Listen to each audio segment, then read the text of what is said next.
to the future. We would like to request everyone to stand for the invocation and the Philippine National Anthem.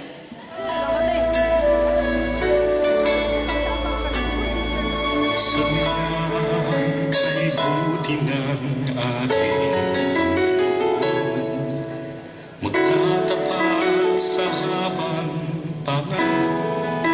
Dakila ka, O Diyos, tapat ka ng tunay.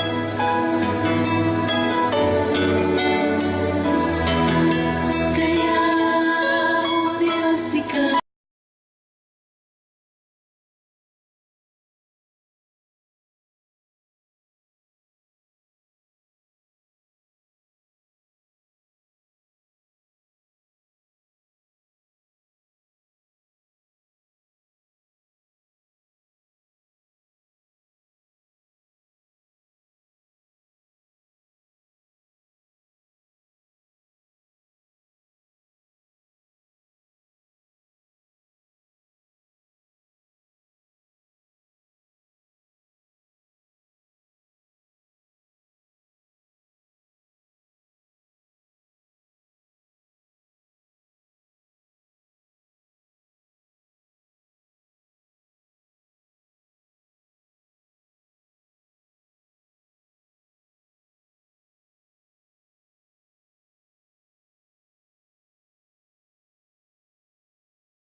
Friends, with our theme, Ang Ambish, a 1-hour benefit show, please help in welcoming the team leader of Tuon sa Amin, Bida Sianga, an entry to this year's Tuon sa Amin Learning Challenge, Ms. Stephanie G.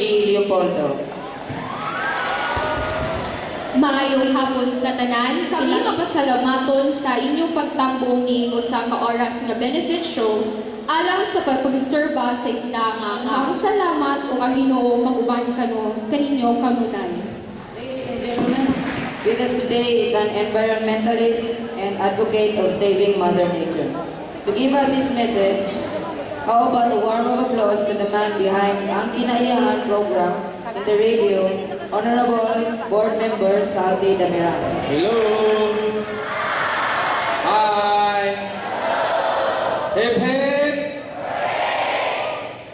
Okay, mayong hapon sa tanan. Una sa tanan, mayon ko ninyo atong sugaton sa masipang pakpak ang Ginoo.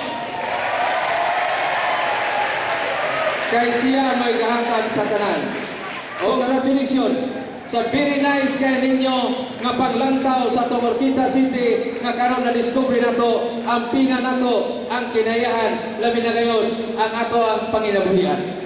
ang atong probinsya Misamis Occidental naa ang mga anga ni ana.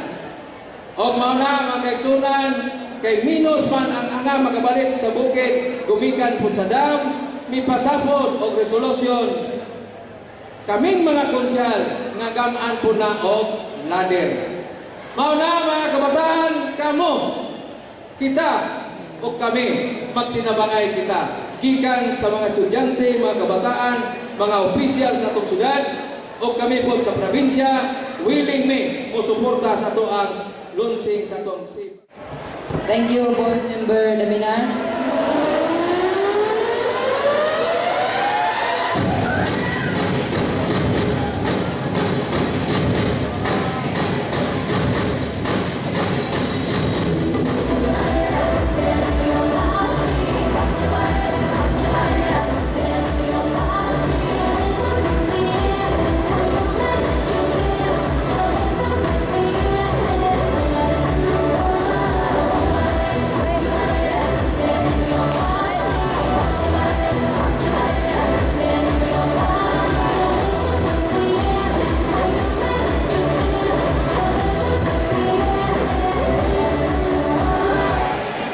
Good afternoon.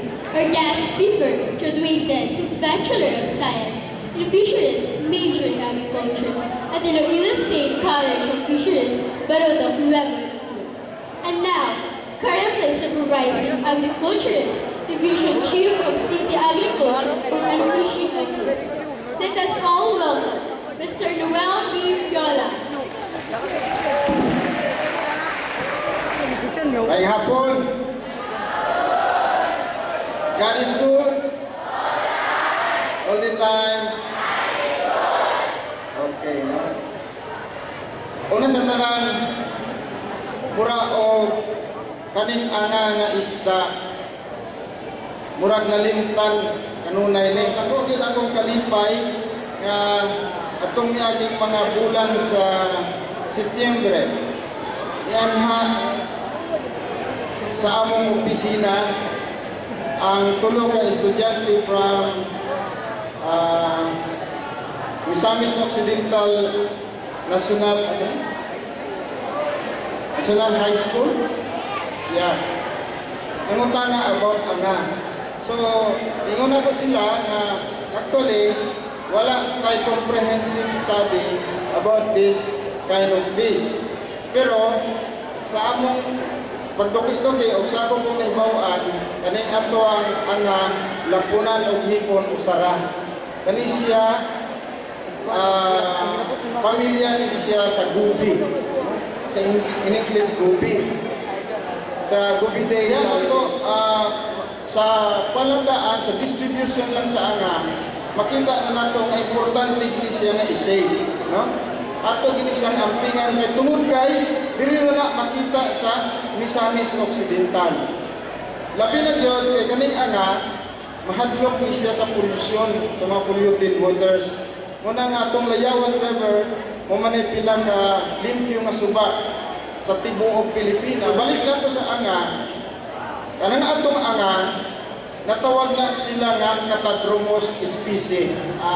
Mura o technical term na siya, pero kanang natawag nga Catadromous nga species, kanang isda nga naga dako o ga isda, no? Ga tribes in freshwater, pero kung mangidlo gani o magmate or during spawning time, muambog na sila sa dagat, dito mangitlog, dito mapusa. Pagkapusa, musaga na po sa subaan.